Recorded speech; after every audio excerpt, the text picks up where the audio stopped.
अब हम चाहेंगे कि हमारे बीच में बैकुंठ भैया झोरा उठाते हैं तो हम लोग देखते हैं बचपन से कि रामलीला के लिए जोखन भैया राम जी बाबू जैसा अभी की बता रहे थे कि जिनके बाबूजी यहाँ करते थे।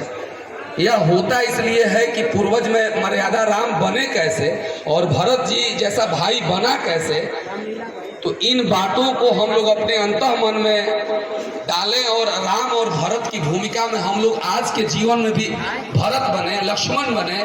इसका साहब बता रहे थे डीएसपी साहब, भरत यहाँ हम लोग किला मैदान में थे और ये चले गए वहाँ, बहुत जाम लगा हुआ था नाथ बाबा पुल के पास, कभी वहाँ से फिर पुलिस चौकी चले गए। यह इसलिए नहीं गए, यह आम लोगों को, हमारे ही परिवार के लोग किला मैदान में गए थे, उनको परेशानी ना हो इसलिए यह भूमिका में लगे हुए हैं। नहीं तो ड्यूटी तो सभी लोग करते हैं। इसलिए है कि हमारे जितने छोटे भाई, अभी बैकुंठ भैया कुछ दिन पहले हम लोग बैठे थे कि चंदा में युवा साथी बहुत घुमा करते थे, अब उसकी कमी आ गई है, लोग नहीं जाना चाह रहे हैं चंदा मांगने के। उसको उसी भावना के साथ मनाएं, उसमें जो निहित संदेश है उसको अपने जीवन में आत्मसात करें। ये भरत मिलाप का कार्यक्रम दो भाइयों के प्रेम को प्रदर्शित करने के लिए आयोजन होता है।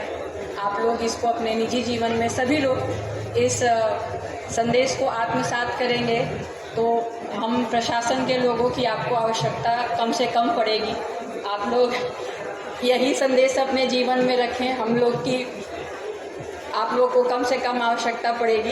यही आप लोगों से निवेदन है, अनुरोध है कि जीवन में राम जी के संदेशों को अपने जीवन में आत्मसात करें और सभी तीज त्यौहार जो भी त्यौहार पड़ते हैं उनको उनकी भावना के साथ मनाएं, आपस में प्रेम सौहार्द बनाए रखें। इन्हीं शब्दों के साथ मैं, लेकिन हमें जहाँ तक याद है कि 1983 में शायद हम लोग बैकुंठ शर्मा जी के नेतृत्व में यह रामलीला समिति को इनके हाथ में सौंपा था और तब से आज तक इनके नेतृत्व में, इनके मार्गदर्शन में यह रामलीला दिनों दिन आगे बढ़ता गया और शायद ये बैकुंठ शर्मा जी के लिए मैं यह कहना चाहूँगा कि यह अपने प्रोफेशन को छोड़कर पूरे 1 माह तक इस रामलीला के क्रियान्वयन में अपना पूर्ण समर्थन तन मन धन से देते हैं। समय है और उन लोगों के द्वारा हर वर्ष इन्हें सचिव के रूप में कई बार इन्होंने प्रयास किया कि हम कुछ नए लोग, बैकुंठ जी इसको संवारे हैं, सजोए हैं और इस परंपरा को गति दिए हैं। आपका बहुत बहुत धन्यवाद, सभी लोगों का बहुत बहुत धन्यवाद। और सबसे बड़ी बात है कि काफ़ी मेरे पूर्व वक्ताओं ने अच्छी बातें कहीं और उन बातों को वास्तव में हम लोगों ने आत्मसात कर लिया, उन बातों को हम लोगों ने अपने ऊपर ले लिया और उसको लगातार हम लोग आत्मसात करके अपने आत्मीय तरीके से उसको ग्रहण किया। तो निश्चित रूप से हम एक एक चीज़ को एक एक बढ़िया तरीके से हम लोग काम कर सकते हैं। और ये झांकियाँ आ रही हैं, बहुत शानदार झांकियाँ। इधर भी दिखा देना भाई, यहाँ क्योंकि परीक्षा की घड़ी यहीं से आपकी प्रारंभ होती है, ठीक है ना? ओके रिटर्निंग परीक्षा करती है कि वास्तव में अंततः विजयी कौन होता है। उनको अलग अलग रूप में क्या कहते हैं, हम खासकर युवा साथियों से, आप लोगों से बोल रहे हैं, जोश होना चाहिए, जुनून होना चाहिए, लेकिन सकारात्मकता भी साथ में होनी चाहिए। उसमें नकारात्मकता इतनी सी भी नहीं होनी चाहिए, क्योंकि नकारात्मकता की गति बहुत तेज होती है और जब हम नकारात्मकता की ओर जाते हैं तो निश्चित रूप से हम लोग ध्वंस बहुत जल्दी, देख लीजिए मकान का निर्माण होता है, मकान का निर्माण होता है तो ध्वंस करना बहुत बड़ी बात नहीं हो, तो मामूली बहुत छोटा सा हम लोग कुछ भी करेंगे तो निश्चित रूप से, और 2-4 आदमी लग गए तो ध्वंस होने में बहुत ज़्यादा देरी थोड़ी लगती है, वो तो मिनटों का काम है। लेकिन इसके निर्माण जो सकारात्मकता है हम लोगों की, जो निर्माण का कार्यक्रम है, उस ओर हम लोगों को जाना चाहिए। और ये युवा एनर्जी जो है, खासकर जो हम लोगों की ये जो जोश है, जुनून है, ये सकारात्मकता की ओर जानी चाहिए। निश्चित रूप से हम एक अच्छे समाज का निर्माण कर सकते हैं, एक अच्छे वातावरण का निर्माण कर सकते हैं, एक अच्छे जैसे अभी थोड़ी देर पहले कई वक्ताओं ने बताया कि वास्तव में हम लोगों को एक अच्छा काम जरूर करना चाहिए। जो परंपरा चली आ रही है उस परंपरा को, जो आज तक का इतिहास रहा है, जो मेरे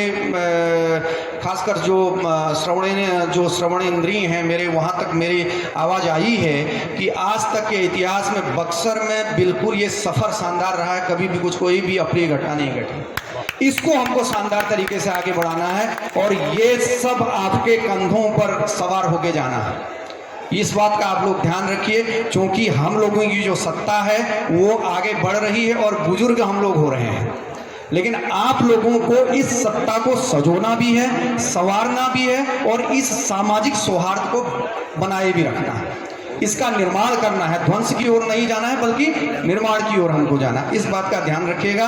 बहुत शानदार तरीके से जिस तरीके से हम लोगों ने काम किया है, इसमें बक्सर वासियों का बिल्कुल जिला प्रशासन हो, आपका सामान्य प्रशासन हो, पुलिस प्रशासन हो, तहे दिल से आप लोगों का शुक्रिया अदा करता है, तहे दिल से आप लोगों का सम्मान करता है, हृदय से आप लोगों को धन्यवाद देता है, क्योंकि आप लोगों ने इतना मतलब हम लोग वास्तव में, सही बात थानाध्यक्ष महोदय बोल रहे थे कि हम लोग घबरा गए। शाम के समय में एकाएक बिल्कुल हाफ एन आवर की मैं बात कर रहा हूँ, आधे घंटे में, क्योंकि उससे पहले पूरा हम लोगों का पूरा जो मैदान था पूरा खाली था और आधे घंटे में जो भीड़ आई है, जो भीड़ उमड़ी है, जिस ओर मैं जा रहा था वहां से मतलब लग रहा था दूर तक की सर ही सर दिखाई दे रहे थे और हम समझ गए कि भाई मतलब बहुत जबरदस्त भीड़ आने वाली है।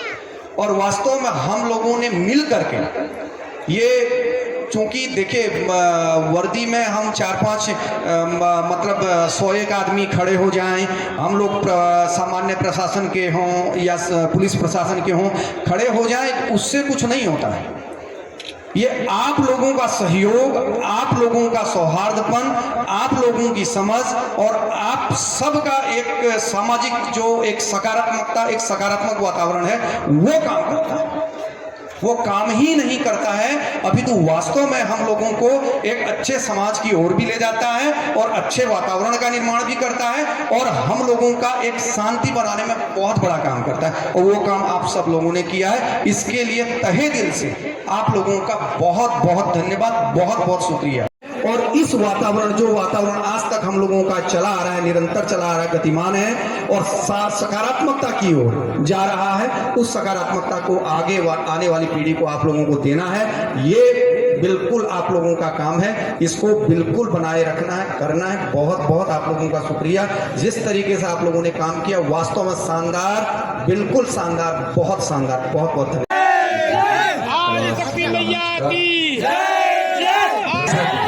सामने से जो वीडियोग्राफी कर रहे हैं आप मनीष जी, आप सबको हटाइए, सामने से थोड़ा देखने दीजिए। हमारे जूरी, हमारे जो जजेज हैं उनको भी दिखाइए, आगे बढ़ करके हमारे जजेज बैठे हुए हैं उन्हें भी दिखाइए। बहुत बहुत धन्यवाद। त्रेतायुग में जब भगवान आए और बक्सर उन्होंने आकर के शिक्षा का ग्रहण किया, शास्त्रों का विश्वामित्र जी से शिक्षा ग्रहण करके, और उन्हें ब्रह्मांड का ज्ञान हुआ और यहाँ ताड़िका का वध किया। उन्होंने राक्षसों का विश्वामित्र जी का जग कराया। रामेश्वर नाथ की पहली स्थापना उन्होंने रामरेखा घाट पर किया और पंचकोशी यात्रा करते हुए जनकपुर को पधार गए। इसके बाद जो आज भरत मिलाप हो रहा है, जो रामलीला का वर्षों आदिकाल से बक्सर में होते आ रहा है और भगवान श्री राम से जुड़ा हुआ है, और भरत मिलाप जो आज है, आज भगवान श्री राम 14 साल के बाद जब लौट रहे हैं और अपने छोटे भाई भरत, जिनको गद्दी मिली थी और भगवान श्री राम का खराऊं रख करके उन्होंने जो 14 साल राज्य को चलाया, ये एक आदर्श है। ये आदर्श हम सबको सीखने का मिलता है। ये बड़े भाई जिनका गद्दी मिला था और उस गद्दी को भाई भरत ने माने खराऊं रख करके चलाया, ये एक बहुत बड़ी आदर्श है और समाज को उसकी शिक्षा मिलती है। कहाँ ये बक्सर में करीब 106 माने आदिकाल का, ये 106 साल से भी ज़्यादा से रामलीला बक्सर में होते आ रही है।